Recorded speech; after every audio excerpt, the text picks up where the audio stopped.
मेरा नाम उज़्मा तारिक है और मेरी कंपनी का नाम है माहिन प्रिंटिंग सर्विसेज। 13 इयर्स से चल रहा है ये सिलसिला और प्रिंटिंग प्रेस है मेरा, जो कि पहली खातून हूँ मैं पाकिस्तान में जो कि प्रिंटिंग प्रेस को लेके चली है और अभी तक चल रही है। अल्लाह करे आगे भी चलते रहें। जर्नी तो देखिए टफ़ ही होता है। आप जब भी किसी एंटरप्रेन्योर से बात करेंगे तो वो आपको यही बताएगा कि बहुत मुश्किल रास्तों से मैं गुज़र के यहाँ तक आया हूँ या आई हूँ, इधर मेल हो या फीमेल हो।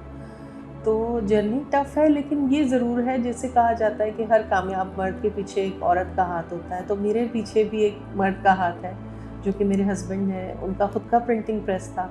उन्होंने मुझे बहुत सपोर्ट किया, बहुत मोटिवेट किया, बल्कि लोगों से उन्होंने बाकायदा लड़ झगड़ कर, क्योंकि लोगों ने बहुत डीमोटिवेशन दिखाई।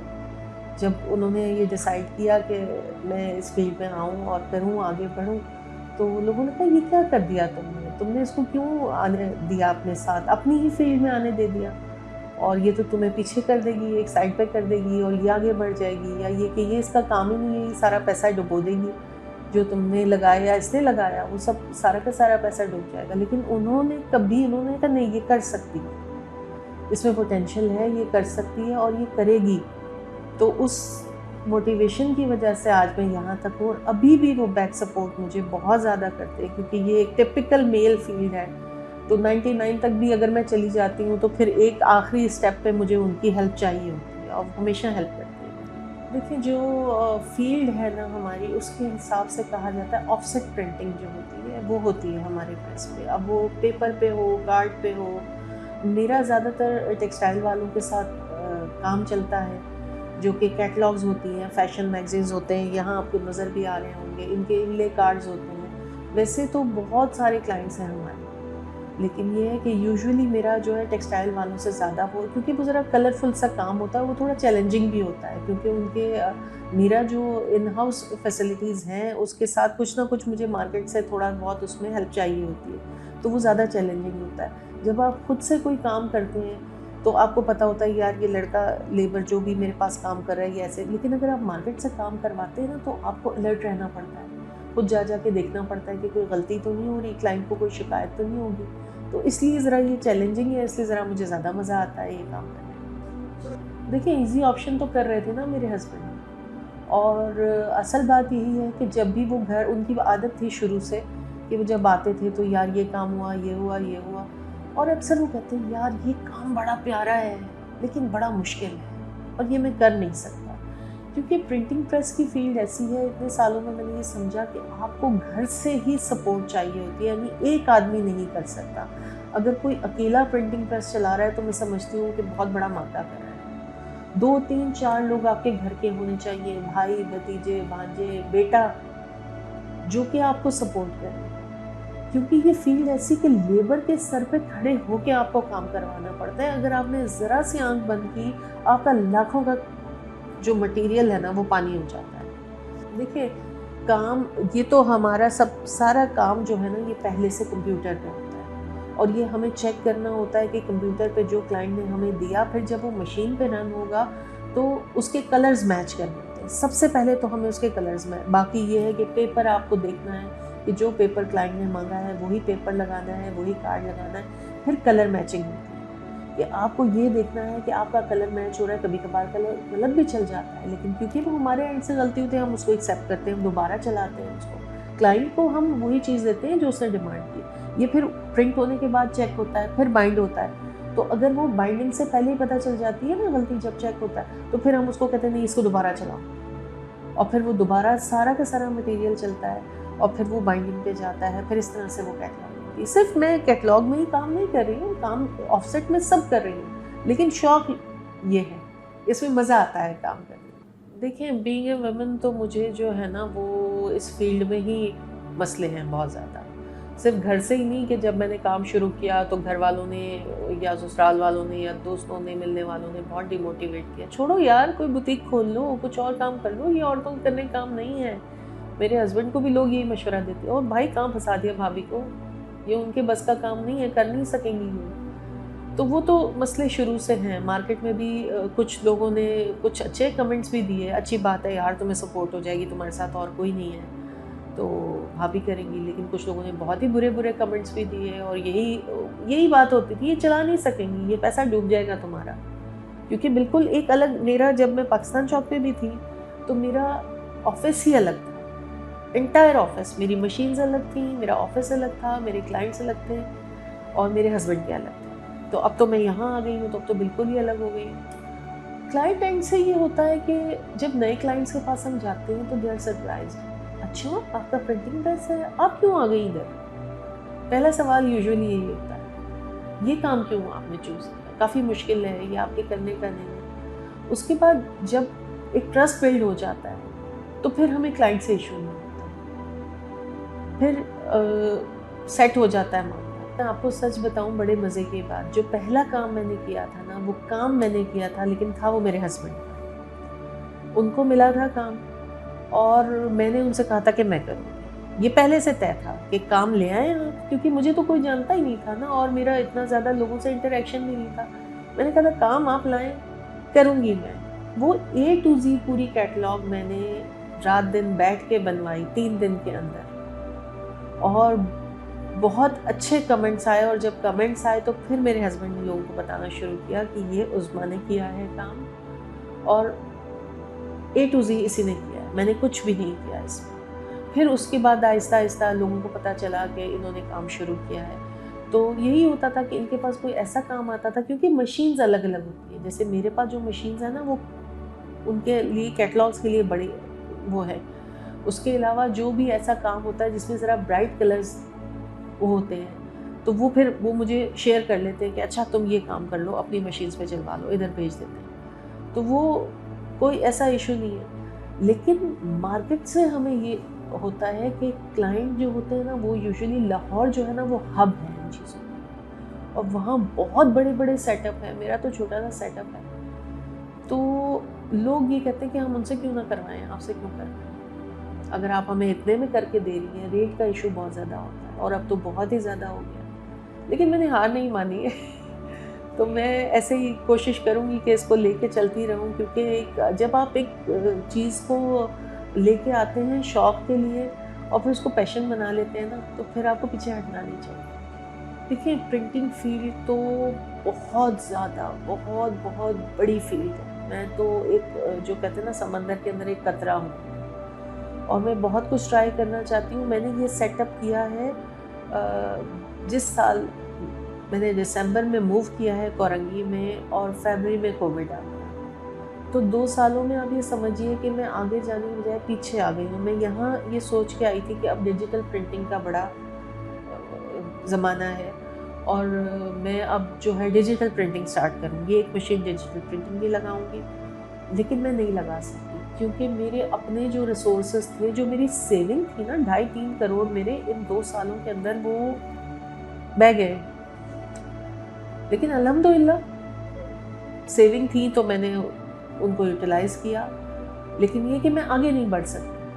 जो मैं आगे बढ़ने का एम लेकर आई थी, यहाँ इतनी बड़ी जगह है, मैं नई मशीन लगाने का सोचा था, क्योंकि अब बहुत सारे क्लाइंट्स कहते हैं जी डिजिटल प्रिंटिंग कराते हैं। अभी मैं डिजिटल में मैंने स्टार्ट नहीं किया, लेकिन मेरा इरादा है इंशाअल्लाह ताला कि मैं by the end of this year या स्टार्टिंग ऑफ नेक्स्ट ईयर इंशाअल्लाह ताला डिजिटल प्रिंटिंग की मशीन लगाऊंगी। तो ऐसे थोड़ा थोड़ा करके आगे बढ़ेंगे हम। ये सारी बातें तो देखिए, मेरे जो बिल्कुल ट्रू है ना, वो ये है कि मेरे हस्बैंड ने ये सारी डिटेल्स, उन्होंने पहले दिन से मुझे कहा, देखो तुम अगर मेरे साथ, अगर तुम्हें शौक़ है और तुम समझती हो कि मैं कर लूँगी, जैसे कि वो कहते थे यार बड़ा अच्छा काम है, मैं कर नहीं सकता। मैं क्यों नहीं कर सकते, आप कर सकते। कहते देखो अगर मैं इसकी तरफ लगूंगा ना, तो फिर जो घर का ब्रेड एंड बटर है ना, वो नहीं चलेगा, इसमें मार्जिन बड़ा कम है प्रॉफिट का। तो ये अगर मैं काम अपने शौक़ के लिए कर, उनके शौक़ को फिर मैंने अपना शौक़ बनाया। फिर मैंने उनसे कहा कि ठीक है, उन्होंने मुझे कहा अगर तुम कर सकती हो करो। मैंने कहा हाँ मैं करूँ। तो उन्होंने कहा ये नहीं होगा कि हम एक ही ऑफिस में, एक ही इधर तुम बैठी हो इधर मैं, तुम पूरा ऑफिस अपना खोलो। मैंने कहा मैं कैसे ऑफिस खोल सकती हूँ? कि नहीं, मैं वहीं होता हूँ, मैं तुम्हें सामने के बिल्डिंग में लेके देता हूँ। उन्होंने पूरा मुझे ऑफिस लेके दिया। फिर उन्होंने कहा अब मशीन, ऑफिस मैंने तुम्हें लेके दिया, अब मशीन तुम अपने पैसे से लोगे, वरना तुम्हें कभी भी कदर नहीं आएगी। बिज़नेस करने का रूल यही है कि आप अपना पैसा खर्च करें, वरना तो आप काम नहीं कर सकते। फिर मैंने अपने पैसों से मशीन ली, पहली मशीन ली 2 कलर, और फिर काम स्टार्ट किया, फिर दूसरी ली आहिस्ता आहिस्ता। तो ये सारी चीज़ें, सारी डिटेल्स, अगर ख़राब भी हो जाए तो किसको बुलाना है, किससे काम करवाना है, किस तरह काम करना है, इन लोगों को कैसे डील करना है लेबर को। ऑब्वियसली मेरी तो फैमिली में कभी किसी ने बिज़नेस नहीं किया। कुछ हैं, मेरी कज़न्स हैं, मेरी बहन है जो कि जॉब कर रही है, लेकिन बिज़नेस किसी ने नहीं। देखिए ओवरऑल जो है ना, वो ये चीज़ है कि जैसे जैसे आप लोगों से मिलते हैं ना, आपका विजन बढ़ता है। और मैं इस चीज़ को समझती हूँ कि जैसे आप ज़िंदगी में जो जो अच्छी चीज़ें हो रही हैं ना, उनको याद रखें, जो बुरी हो रही है ना, उनको एक साइड पे करते जाएं, तो ही आप आगे बढ़ सकते हैं। और ये मैं जब भी मैं कहती हूँ ना कि मुझे लोगों ने डिमोटिवेट किया, तो इसलिए नहीं कहती कि मुझे कोई फ़र्क पड़ा है, मुझे बल्कि लगता है कि मैं शायद और अच्छे से काम करने लगी हूँ। लेकिन इसलिए कहती हूँ कि अगर कोई मेरा इंटरव्यू देख रहा है या सुन रहा है और उसको कोई डिमोटिवेट कर रहा है, तो वो पीछे नहीं हटे। आप जब कोई काम करने का एक पैशन लेके चलते हैं ना, तो फिर आपको पीछे नहीं हटना चाहिए। लोग ज़रूर आपकी टांग घसीटने की कोशिश करते हैं, आपको उल्टा सीधा बोलते हैं। क्लाइंट्स भी समटाइम्स ऐसी बातें कर जाते हैं कि बंदा कहता है यार छोड़ो क्या। लेकिन नहीं, अगर आप इस तरह करेंगे आप कभी भी आगे नहीं बढ़ सकते। रनिंग में तो देखिए कुछ ना कुछ ऑन एंड ऑफ आता रहता है। शुरू में तो बहुत ही डिमोटिवेशन मिली मुझे। फिर बाय द टाइम ये होता था कि कभी कोई ऐसा बंदा आ जाता था ऑफिस में जिसको फर्स्ट टाइम पता चलता था कि, क्योंकि आमने सामने था हमारा ऑफिस, तो लंच टाइम में हम इकट्ठे हो जाते थे। कोई क्लाइंट ऐसा आ जाता था कि जो है वो मेरा ऑफिस बहुत अच्छा मेरे हस्बैंड ने बनवा के दिया था, तो वो कहते थे कि मैं उधर ही ले आऊँ, तो मैं कहती हाँ व्हाई नॉट। वो आता है, वो कहते हैं अच्छा ये तुमने ये भी ऑफिस खोल लिया? कहते नहीं जी ये तो मेरी बेगम का। अरे ये क्या कह रहे हो तुम, बेगम का है, बेगम कैसे कर रही हो? तो ऐसे मोमेंट्स तो आते रहते हैं और अभी भी आते हैं। ऐसा नहीं है कि अब बस लोगों ने एक्सेप्ट कर लिया कि जी ये काम कर रही है और बहुत अच्छा कर रही है, तो अभी भी लोग कहते हैं। लेकिन इन मोमेंट्स को ना ओवरकम करना पड़ता है और ये इसी तरह पॉसिबल है। एक तो ये चीज़ कि जब आप जो भी काम करें ना, जब आप काम स्टार्ट करें उससे पहले आप सोच लें कि मैं ये काम स्टार्ट कर रहा हूँ या कर रही हूँ। फ़ायदा नुकसान तो बिज़नेस में चलता है और ये बिज़नेस की जो कहते हैं बेस है, प्रॉफिट एंड लॉस होता ही है। ऐसा नहीं होता कि एक बंदा बिज़नेस कर रहा है तो वो कमाता चला जाए और वो खरबोपति बन जाए। जो खरबोपति बनते हैं वो भी कहीं जगह लॉसेस करके आ रहे होते हैं। लेकिन आप शुरू करने से पहले डिसीजन ले लें कि मुझे ये करना है, चाहे मुझे अच्छा सुनना पड़े, बुरा सुनना पड़े, लोग मेरे रास्ते में रोड़े उठाएं, कुछ भी करें। और एंटरप्रेन्योर के लिए ये कि उसको हर काम खुद करना है। ये नहीं कि बस यहाँ आए और बैठ गए और बाहर नहीं। आपको नो हाउ भी होनी चाहिए, आपको क्लाइंट को भी डील करना आना चाहिए और फैसला एक दफ़ा करना। उसके बाद आप कोविड के बाद तो बहुत ही बुरा हाल है। मैंने शायद अभी पहले भी आपने सवाल किया था या नहीं किया, और बहुत से लोग मुझसे करते हैं। सबसे ज़्यादा जो हमारी फील्ड बेस करती है वो पेपर पे, कार्ड पे बहुत महंगा हो गया। लिटरली सोने के भाव हमें मिल रहा है पेपर, और एक रेट नहीं है। अभी आप मुझे एक दीजिए, ये कैटलॉग देखिए, ये आप बना दें, मैं आपको रेट दूँगी। अगर आप मुझे विदिन एन आवर ओके नहीं करते, कल ओके करेंगे, जब मैं पेपर वाले से कहूँगी कि आप पेपर भिजवा दीजिए, तो वो कहेगा मैम ये कल के रेट थे, आज इस रेट पे उठाइएगा। अब मैं सोचती हूँ कि यार ये तो मेरे पुराने क्लाइंट हैं, इनको मैं बना देती हूँ, तो मेरा तो लॉस ही है ना, क्योंकि वो पेपर वाला लिहाज नहीं करेगा। प्लस हम पेपर वाले से कहते थे भाई इतना इतना माल भिजवा दो, महीने में 15 दिन में क्लाइंट से पेमेंट आती थी, उसको भिजवा। वो कहता है पहले पैसे रखो। इतने पुराने पेपर वाले जिनसे बहुत अच्छी हमारी जान पहचान है, वो पेपर कैश पे ही देते हैं। वो अब हमें क्रेडिट पे नहीं देते हैं, क्योंकि वो कह रहे हैं कि मार्केट ही कैश पे चल रही है। तो ये कोविड की वजह से ये बड़ा नुकसान हुआ है कि हमें अपने जो है ना कैश फ्लो के लिए बड़ा मसला हो गया। देखिए मैं आपको बताऊं, जैसे मैंने आपसे कहा ना, ये बहुत बहुत बड़ी फील्ड है। हम तो बिल्कुल एक कतरे की तरह हैं इसके अंदर। हर पेपर की अलग मशीन होती है, अगर आपको डिफरेंट ग्राम के पेपर्स की भी मशीन्स अलग होती हैं और डिफरेंट मटेरियल के पेपर्स की भी मशीन अलग होती है। हर मशीन के ऊपर हर पेपर नहीं चल सकता। तो इसी तरह ये है कि ये हमारे पास जो हमारी मशीन्स पे, मेरी मशीन्स भी इम्पोर्टेड है और इनके ऊपर जो पेपर चलता है ना, वो भी मुझे इम्पोर्ट करना पड़ता है, वो लोकल पेपर नहीं चलाती।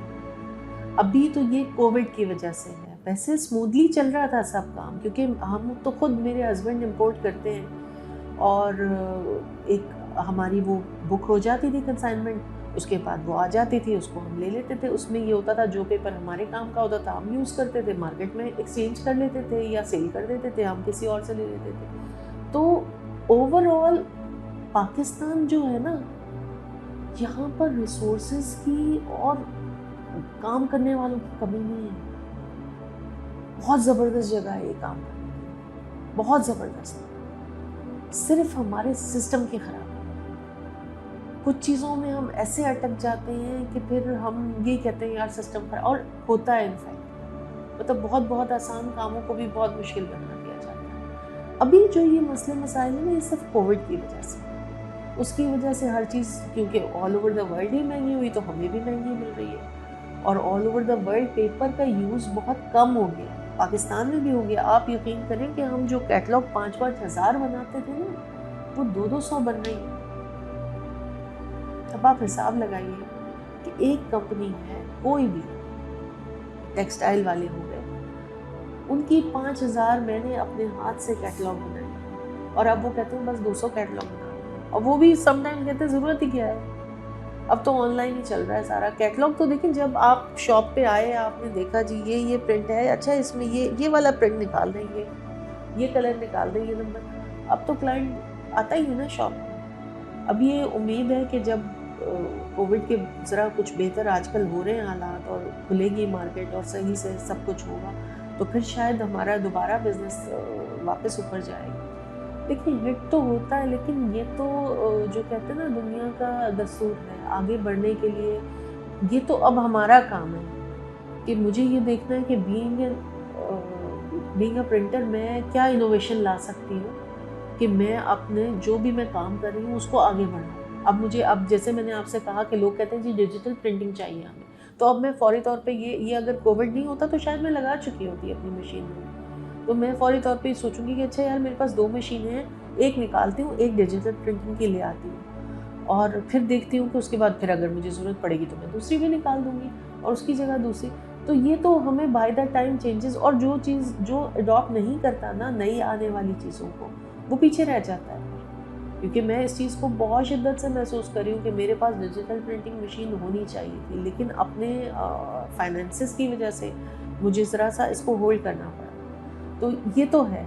दूसरी बात ये कि ये जो चीज़ें आप जैसे कह रहे हैं ना, सिर्फ एक कैटलॉग की बात नहीं है, बैंक्स का इतना काम होता था कि हमें अक्टूबर से तैयारी करनी होती थी कि डायरीज बनेंगी, कैलेंडर बनेंगे, इनके ईयरली जो रिपोर्ट होती थी वो बनेगी, वो भी हज़ारों में बनती थी ईयरली रिपोर्ट, वो भी नहीं बनती है। सिर्फ ये नहीं कि ये मैंने कह दिया कि ये कैटलॉग मेरा शॉप है, बैंक्स का भी काम कर रही है और कंपनीज का भी काम कर रही है, लेकिन जो भी सब जगह यही हाल है कि अब वो डिजिटल उस पर चला गया है और वो प्रिंटिंग की तरफ ज़्यादा उनका नहीं है। लेकिन कोई भी फील्ड कभी भी दुनिया से ख़त्म नहीं हो सकती, उसमें नई नई चीज़ें आ जाती हैं कि अब जैसे ये प्रिंटिंग है, अब डिजिटल प्रिंटिंग आ गई, कुछ सालों बाद कोई और नई चीज़ आ जाएगी उसमें। जब मैं लोगों से कहती हूँ इतने में बनेंगे, तो कहते हैं हम लाहौर से ना बनवा लेंगे।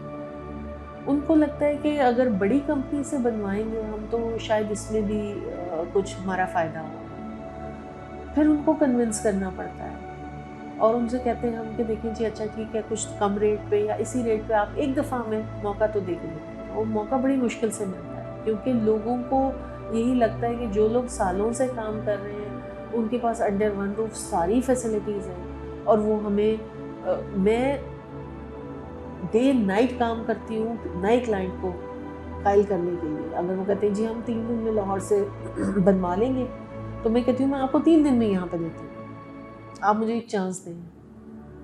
वो चांस मिलता है तो फिर ये होता है कि फिर उनका ट्रस्ट बिल्ड होता है कि हाँ ठीक है, और अदरवाइज़ वो तो साफ ही यूजुअली क्लाइंट साफ कह देते हैं कि नहीं हमारा तो लाहौर से होके आता है, हम तो उधर से ही कराएंगे। क्योंकि वो बड़े बड़े सेटअप हैं वहाँ लोगों के पास।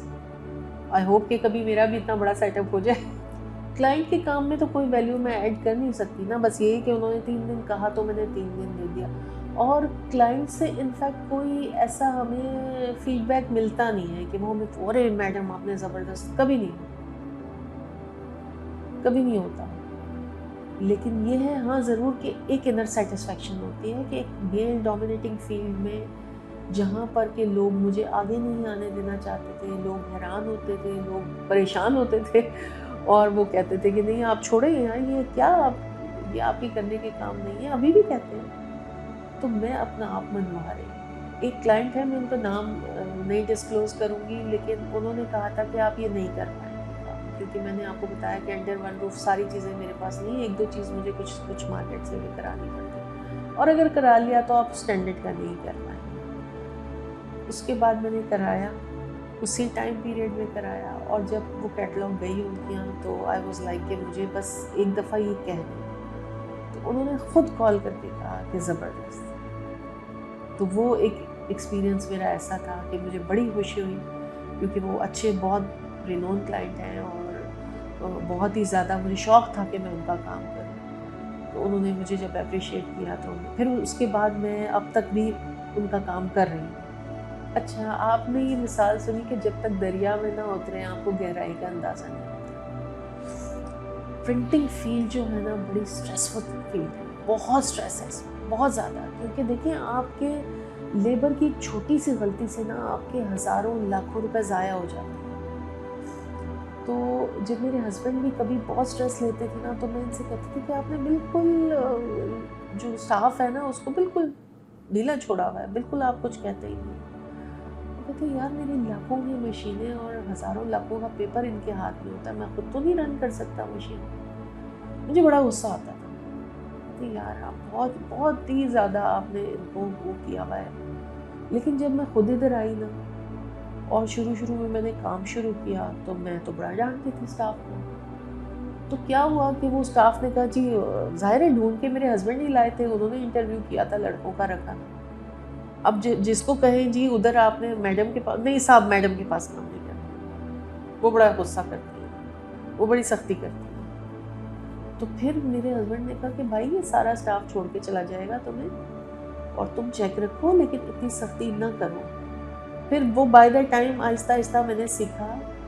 लेकिन हाँ ये ज़रूर है कि मैंने ये चीज़ देखी है, लोग कहते हैं जी पढ़ने लिखने से मैनर्स आते हैं, पढ़ने लिखने से आपको वैल्यूज़ का पता चलता है, ऐसा नहीं है। हमारा स्टाफ बहुत कम पढ़ा लिखा है लेकिन बहुत इज़्ज़त से रहते हैं, बहुत इज़्ज़त करते हैं, इज़्ज़त से रहते हैं। और कभी नहीं हुआ कि कोई ऐसी बात हो कि मुझे लगे कि जी मैं औरत हूँ तो मुझसे बदतमीज़ी की या मेरा कहना नहीं सुना या कोई बात ऐसी, ऐसा नहीं। प्रिंटिंग लाइन तो मैंने एज ए चैलेंज चूज़ की ना। मेरा कोई बैकग्राउंड नहीं है ना मेरी फैमिली का ना मेरे ससुराल का, बल्कि जब मैंने काम किया उस वक्त तक किसी ने मेरी फैमिली में जॉब भी नहीं की थी। तो शौक़ था मुझे शुरू से, बहुत ही चैलेंजिंग थी, मैं वो काम करती थी जो किसी ने ना किया हो, और बड़ी डांटें भी खाई हैं इस पर मैंने अपनी बचपन में, टीनेज में, और बड़ा मुझे इस बात पे फैमिली में भी वो किया जाता था कि ये लड़की तो उल्टी तरफ ही चलती है, उल्टा काम करती है। फिर उसके बाद शादी के बाद लाइफ चेंज हो जाती है, अपनी फैमिली में बंदा बिज़ी हो जाता है, बच्चों के साथ बिज़ी हो जाता है। तो ये जब मेरे हस्बैंड जिक्र करते थे कि यार ये काम है, बड़ा अच्छा है, बड़ा मज़े का है, लेकिन मैं कर नहीं सकता, तो फिर मैं उनको कहती थी क्यों नहीं कर सकते? वो कहते यार बड़ा टाइम देना पड़ता है और मैं इसको अपना बिजनेस नहीं बना सकता, पैशन तो बना सकता। तो एक दिन मैंने उनसे कहा यार आप थोड़ा टाइम तो दें, अगर आपको शौक़ है इतना कि यार ये इतना मज़े का काम है, और तो कहने यार मैं नहीं कर सकता, तुम कर सकती हो कर। मैंने कहा आप मुझे करने देंगे? नहीं, अगर तुम कर सकती हो तो करो। बात ख़त्म हो गई, उन्होंने कह दिया, मैंने सुन लिया। फिर वो उन्होंने मुझे कहना शुरू किया कि क्या हुआ भाई तुम तो काम सोच रही नहीं करने को। मैंने कहा यार मैं कैसे कर सकती हूँ, मैंने तो कभी किया ही नहीं ज़िंदगी में काम, और मेरी फैमिली में कभी किसी ने नहीं किया। मेरे फादर बिजनेसमैन थे ज़रूर, लेकिन मतलब औरतों में से किसी ने हमारे यहाँ नहीं किया बिजनेस कभी। तो कहने लगे कि हाँ हाँ करो ज़रूर। मैंने कहा देख लें आप अपनी बात से मुकर तो नहीं जाएंगे। कहने नहीं नहीं, अगर तुम्हें शौक़ है, मुझे बहुत शौक़ है, लेकिन अगर तुम्हें शौक़ है तो तुम करो। फिर वो आहिस्ता आहिस्ता ऑलमोस्ट 1 साल लगा इस बात को। मेरा बेटा छोटा था और उसने जब स्कूल जाना शुरू किया ना, तो फिर मेरे हस्बैंड ने कहा कि नाउ इट्स टाइम कि तुम इसको प्रैक्टिकली शुरू करो और आओ और देखो। और फिर वो मुझे ले लेके जाते रहे, जगह देखी, मशीनें देखी, ये सब। तो मैं ये समझिए कि मैं एज ए चैलेंज आई हूँ। वक्त के साथ लोग कहते हैं कि चीज़ें बदलती हैं, लेकिन एनवायरनमेंट वही होता है। ये कहने की बात है कि अब एडवांस हो गया है। अभी भी मुझे भी बहुत सारी चीज़ों का ऐसे सामना करना पड़ता है जैसे चैलेंज होता है। और आप ये बात कर रहे हैं, मैं आपको एक छोटी सी बात बताऊँ, आई डोंट नो रेलेवेंट है या नहीं। मेरी बेटी जिसके नाम पे ये प्रिंटिंग प्रेस में रन कर रही है, उसने जब ए लेवल्स किया तो she opted for chartered accountancy. मुझे जिसने भी पूछा क्या कर रही है तुम्हारी बेटी है, मैंने कहा शी इज़ डूइंग सीए। क्यों भाई, क्यों कर रही है सीए? क्या ये तो लड़कों की फील्ड है, ये तो बूढ़ी हो जाएगी सीए करते करते, लड़के बूढ़े हो जाते। और 99% वही बातें मुझे सुननी पड़ी जो कि मैंने जब ये बिजनेस स्टार्ट किया था तो सुननी पड़ी।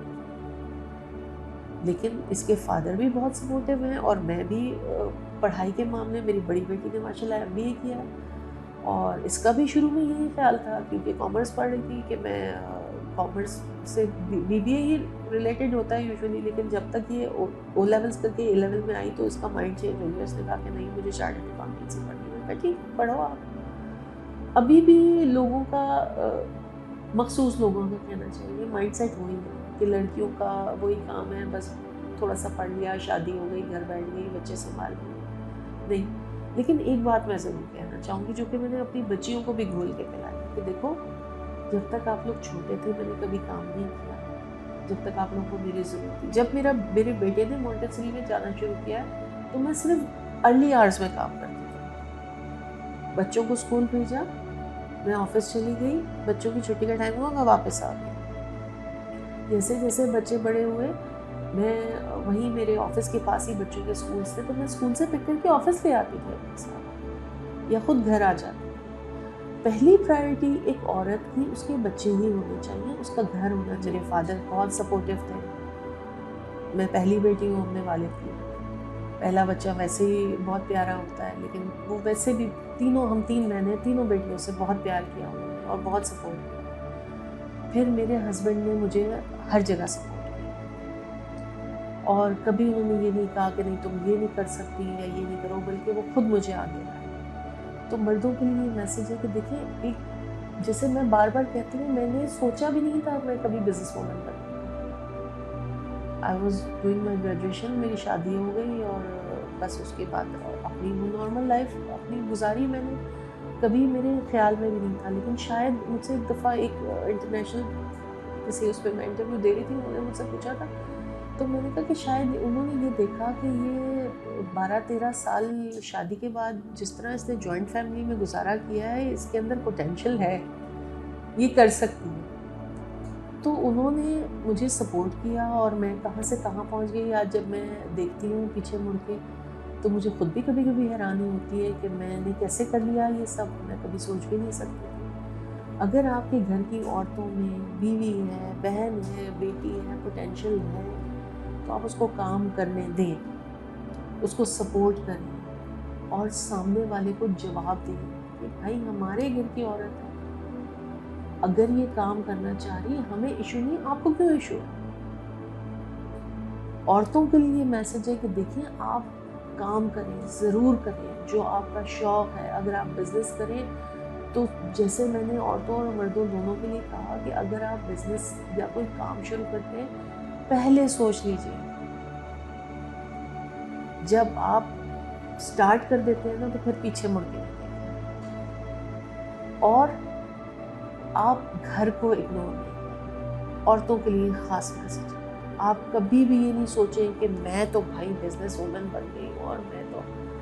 आपकी पहली प्रायोरिटी आपका घर है, आपका शौहर है, आपके बच्चे हैं। अगर आप बिजनेस एम्पायर खड़ी कर लेती हैं, लेकिन अगर बच्चों की तरबियत अच्छी नहीं कर सकती, तो फिर बेकार है वो एम्पायर।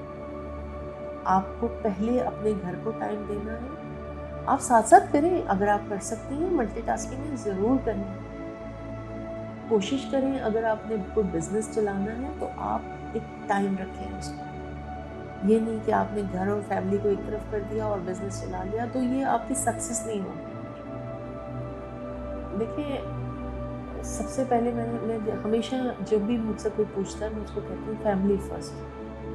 ठीक है, मैं अपनी भी एग्जांपल देती हूँ और जो लोग मुझे जानते हैं क्लोजली उनको बहुत अच्छे से पता है कि मैंने तो काम ही उससे शुरू किया जब मेरे तीनों बच्चे स्कूल जाते थे, और मैं उस टाइम में काम करती थी जब वो स्कूल जाते थे। जब वो स्कूल से आ जाते थे तो फिर वो सारा टाइम बच्चों का होता था। तो यही टिप है कि आप साथ साथ लेके चलें फैमिली को।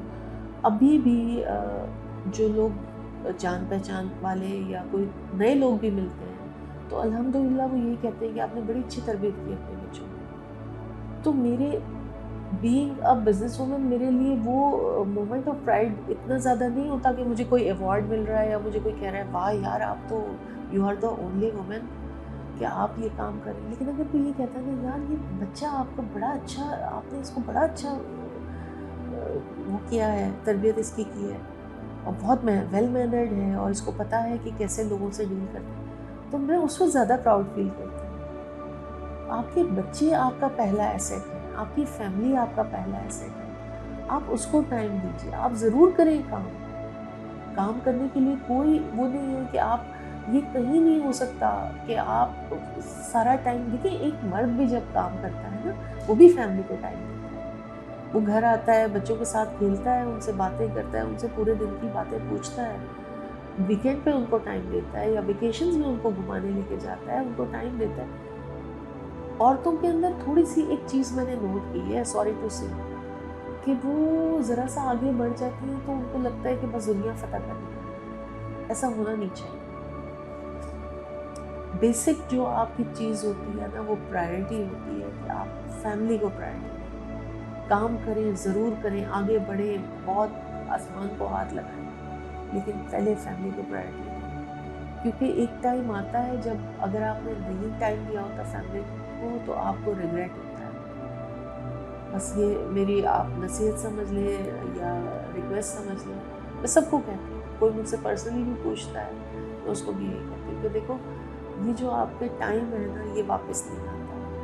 आप अपनी फैमिली को, अपने बच्चों को पहले टाइम दो, फिर आप अपने बिजनेस को टाइम दो, अपनी जॉब को टाइम दो, सब साथ लेके चलो, बहुत अच्छी बात है। लेकिन आपकी ज़िंदगी में कभी भी कहीं रिग्रेट ना आए कि यार मैंने अपनी तो एम्पायर तो खड़ी कर ली, इतना पैसा मेरे पास हो गया, इतनी गाड़ियाँ हो गई, 2010-15 हो गया, लेकिन मेरे बच्चे मेरे नहीं है, अच्छे बच्चे नहीं हैं मेरे। तो ये चीज़ सबकी अपनी अपनी सोच होती है, ठीक है। पाकिस्तान में नो डाउट कि औरतें बहुत आगे बढ़ गई हैं और मैं जिन लोगों को जानती हूँ उनमें ज़्यादातर ख़वातीन ऐसी हैं जो कि सब बैलेंस करके चलती हैं। बहुत कम लोग होते हैं क्योंकि ये अल्लाह ताला ने औरत की नेचर बनाई है ना। आप देखें मर्दों का यूजुअली, मैं किसी को खुदा न खास्ता वो नहीं कर रही, आते सुबह चले गए, आ गए, आके अपना टीवी देख लिया मोबाइल में, लेकिन औरतें मल्टीटास्किंग होती हैं। वो ये नहीं होता कि अगर वो हाउसवाइफ भी हैं तो वो सारे घर के काम खुद कर रही हैं, बच्चों को भी देख रही हैं, घर को भी, और अगर वो बिजनेस कर रही हैं या जॉब कर रही हैं तो वो उससे भी ज़्यादा अपना टाइम देती हैं। बहुत सारी ख़वातीन ऐसी हैं जो कि सब कुछ साथ साथ लेके चल रही हैं, बैलेंस करके चल रही हैं। बहुत थोड़ी ऐसी हैं जो कि बैलेंस नहीं कर पाती और वो शायद उनके एम्स या गोल्स कुछ और होते हैं, वो शायद इस वजह से होता है। लेकिन ज़्यादातर ख़वातीन जो हैं बहुत अच्छे से चल रही हैं और जिनको मैंने देखा और जानती भी हूँ तो बहुत अच्छा लेके चल रही हूँ, बहुत खुशी होती है मुझे। एक तो ये बिल्कुल सही बात है कि बहुत डिसेंसी से आप लोग काम कर रहे हैं, बहुत अच्छा। मैंने जो इंटरव्यूज़ देखे और कुछ लोगों को मैं पर्सनली भी उसमें से जानती हूँ, तो मुझे बड़ा अच्छा लगा कि बहुत वो जो कहते हैं ना, बहुत शोर-शराबा वाला काम नहीं है। लेकिन हाँ, ये चीज़ मुझे बहुत अच्छी लगी, आप ही के सवाल से मैं आपका जवाब दे रही हूँ कि उन लोगों को आप आगे ला रहे हैं। यूजुअली क्या होता है, मैंने देखा टीवी में भी या सोशल मीडिया पे भी, कोई एक बंदा फेमस हो गया बस सब उसके पीछे चल पड़े। अब वो चाहे एक उसने कुछ सेकंड्स की वीडियो बना के लगाई है या वैसे ही वो किसी वजह से मशहूर हो गई है या हो गए हैं साहब, तो वो सब लेकिन आपकी उसमें मुझे ये चीज़ अच्छी लगी कि फेमस लोगों को भी आप कर रहे हैं इंटरव्यू, और करना चाहिए। जो देखिए, जो बंदा एक-एक सीढ़ी चढ़ के यहाँ तक आया है ना, वो भी डिज़र्व करता है कि उसको हर फोरम से एप्रिसिएशन मिले। अगर 4 लोग उसका इंटरव्यू करते हैं तो 8 करें भाई, अच्छी बात है, क्योंकि वो आया है मेहनत करके यहाँ पर। लेकिन अच्छी बात जो मैंने देखी है आपके इंटरव्यूज़ में, वो ये कि बहुत सारे लोग अननोन थे मेरे लिए, और बहुत सारे लोगों के लिए अननोन हो गए। तो ये चीज़ अच्छी मुझे लगी कि जो अननोन, मुझे भी बहुत कम लोग जानते हैं, क्योंकि मेरी फील्ड ऐसी है। कहीं भी मैं किसी भी प्लेटफॉर्म पे जाती हूँ तो वो ये कहते हैं, जी आप सेल स्टॉल लगा लीजिए। मैंने कहा स्टॉल क्या लगाऊँ मैं वहाँ क्या सेल करूँ, मेरी सर्विसेज फील्ड है। तो इस वजह से भी मैं काफ़ी अननोन लोगों में शामिल हूँ, कि लोगों को पता ही नहीं है कि भाई कोई उज़्मा तारिन भी है जो कि प्रिंटिंग प्रेस चला रही है इतने सालों से, और ये काम कर रही है। तो इसलिए नहीं कह रही कि आपने मुझे इंटरव्यू किया, बहुत सारे ऐसे लोगों को आपने इंटरव्यू किया कि जो मेरे लिए बिल्कुल नए थे, अननोन थे, और बहुत अच्छा काम कर रहे हैं, कि स्कूल चला रहे हैं, और ऐसा स्कूल जिसमें वो काम हो रहे हैं जो कि बहुत हाई स्टैंडर्ड के स्कूल्स के अंदर भी होते हैं। मुझे बड़ी खुशी हुई देख के। तो ऐसे लोगों को ज़रूर एप्रिसिएशन मिलनी चाहिए, और बहुत अच्छा काम कर रहे हैं।